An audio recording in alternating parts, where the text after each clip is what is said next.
नए जो नवयुवक हैं उनके दिमाग में एक बात घर कर गई है और उस बात का दिमाग में असर भी होता है।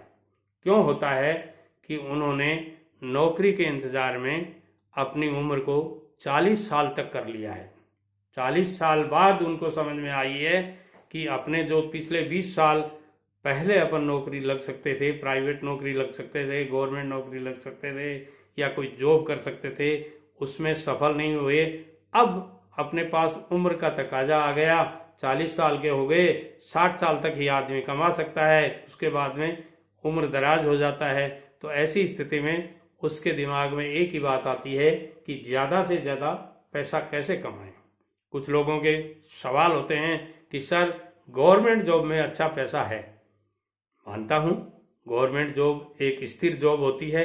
आप एक बार सर्विस लग जाते हैं, आपको 60 साल तक बाएं दाएं देखने की ज़रूरत नहीं होती है।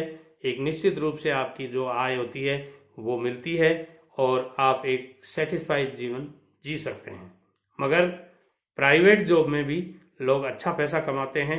मैंने देखा है रिलायंस जैसी कंपनियां या इन्फोसिस जैसी कंपनियां या विप्रो जैसी कंपनियां या रतन टाटा जी की कंपनियां, इनमें जो सीईओ के ऊपर या अच्छी पोस्ट पे जो आदमी काम कर रहे हैं उनकी गवर्नमेंट जॉब से भी तिगुनी दुगनी 5 गुनी 10 गुनी तक सैलरी हो सकती है।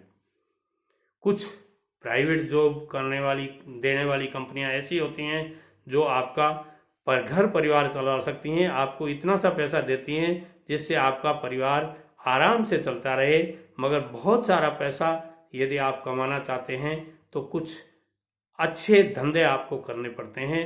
उन धंधों में आता है एक गवर्नमेंट वर्क की ठेकेदारी, कंस्ट्रक्शन वर्क की ठेकेदारी, सिविल वर्क की ठेकेदारी या कोई और वर्क की ठेकेदारी। ये ठेकेदारी एक बिजनेस ऐसा है कि आप अकेले आदमी 100 आदमियों को रख करके काम करवा सकते हैं। उन आदमियों को सैलरी आपको देनी पड़ती है, उन आदमियों के खर्चे आपको देने पड़ते हैं और कमाई सिर्फ और सिर्फ आपकी होती है। इसलिए जल्दी लोग ठेकेदारी करना शुरू करते हैं। जो लोग थोड़े पढ़े लिखे होकर, ठेकेदारी में एक विशेषता और होती है, इसमें कोई डिग्री की ज़रूरत नहीं होती है। यदि डिग्री आपके पास है तो बहुत बढ़िया है, उसमें कुछ आपको सहूलियत भी मिलती हैं। मगर यदि आपके पास डिग्री नहीं है, अनुभव है, साधारण पढ़े लिखे हो, 9 2 11 यानी कैलकुलेशन आपको आता है, जोड़ना घटाना आता है, अपने बिजनेस का हिसाब रखना आता है, तो आप इस बिजनेस में सक्सेस हो सकते हैं। इस बिजनेस में जो जो चीज़ें आपको चाहिए, जैसे टेक्नोलॉजी चाहिए, हायर की जा सकती है, और कोई मान लीजिए नॉलेज चाहिए, वो हायर किए जा सकते हैं। आप एक सिविल इंजीनियर रख सकते हैं, 2 रख सकते हैं, 5 साइटें चल रही हैं, 5 रख सकते हैं। पैसा आपके पास नहीं है तो लोन मिलता है, आपकी प्रॉपर्टी पर लोन मिल सकता है, आपके घर खेत दुकान पर लोन मिल सकता है। किसी तरह से आप व्यवस्था कर सकते हैं और अच्छा पैसा कमा करके आप ठेकेदारी शुरू कर सकते हैं और ठेकेदारी में अच्छा पैसा कमा भी सकते हैं। कुछ बिजनेस ऐसे हैं जो आपको अच्छा कमा करके दे सकते हैं। जैसे कपड़े का बिजनेस है, आप दादे ने एक बिजनेस शुरू कर दिया कपड़े का, पोते उसी बिजनेस को चलाते आ रहे हैं, पीढ़ी दर पीढ़ी ये बिजनेस चलता रहता है।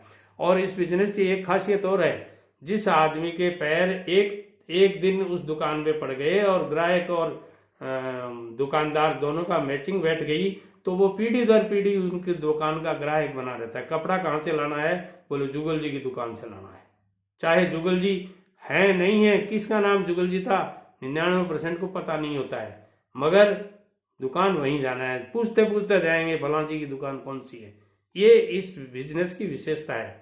और इस बिजनेस की एक विशेषता और है, शादी विवाह में आजकल लाखों रुपए का कपड़ा आता है। तो ऐसी स्थिति में यदि एक ग्राहक के यहाँ साल में 2-3 ऐसे फंक्शन तो होते ही हैं, शादी है, ब्याह है, दसोटन है, बेटियों का आना जाना है, बहुओं का आना जाना है, इस तरह उस ओकेजन पे आपको 20-30-50 हज़ार रुपये का कपड़ा लाना पड़ता है।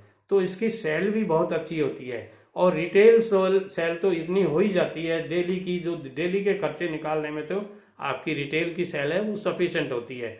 मगर ये जो होलसेल की सेल होती है आपकी 1-2 लाख रुपए की, यदि ऐसे दिन में आपके पास 5 ग्राहक भी आ जाते हैं, मान लीजिए आपके आसपास के गाँव में आपके अच्छे रिलेशन हैं, वहाँ आपका उधार का या आपकी गुडविल है अच्छी, तो आपका बिजनेस चलता रहता है और दिन भर में आप अच्छी कमाई कर लेते हैं।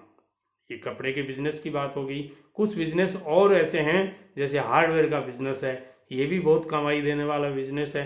इस बिजनेस की एक विशेषता और है कि मान लीजिए कोई भी आदमी मकान बनाता है तो उस दुकान से, उस हार्डवेयर स्टोर से सामान लेना चाहता है, जिसके नोरा भी हो, बाड़ा भी हो, गोडाउन भी हो, बहुत अच्छा उसका काम चल रहा हो, हर चीज वहां मिलती हो, कील से लेकर हथौड़ी तक, टीन से लेकर पाइपलाइन तक, सारे काम वहां से ही सॉल्व हो जाएं, तो वो एक ही नोरे के नाम लिख लेते हैं, एक ही दुकान का नाम लिख लेते हैं, उसी को फोन से ऑर्डर करते रहते हैं। और मान लीजिए 1 करोड़ रुपए की बिल्डिंग बनी है तो उस बिल्डिंग में 40% का तो मटेरियल आता ही आता है।